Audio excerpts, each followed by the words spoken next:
Bayangkan, kamu hidup di sini, di tanah yang diwariskan dari ayahmu dan dari ayahnya lagi. Setiap pagi, kamu merawat pohon zaitun yang sudah berdiri puluhan tahun. Sampai suatu hari, langit mulai berubah.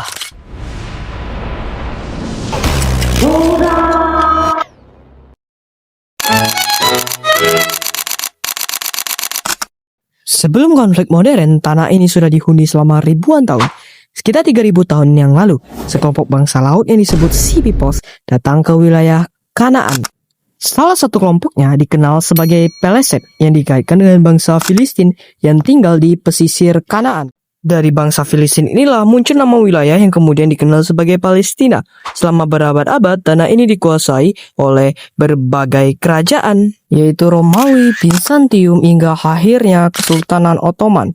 Namun pada akhir abad ke-19, muncul sebuah gerakan politik yang disebut Zionisme, yaitu banyak orang Yahudi dari Eropa mulai bermigrasi ke Palestina. Saat itu wilayah tersebut masih berada di bawah Kesultanan Ottoman.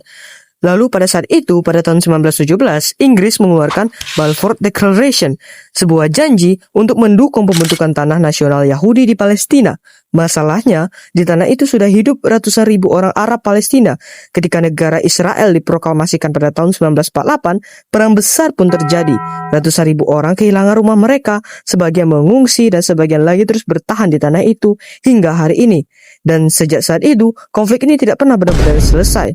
Tapi sebenarnya, cerita ini bukan hanya tentang tanah. Ini tentang dua bangsa yang sama-sama merasa tanah itu adalah rumah mereka. Bagi orang Yahudi, itu adalah tanah leluhur mereka. Bagi orang Palestina, itu adalah tanah yang mereka tinggali selama berabad-abad. Jadi, mungkin pertanyaan sebenarnya bukan siapa yang benar, tapi bagaimana dua bangsa bisa merasa memiliki tanah yang sama.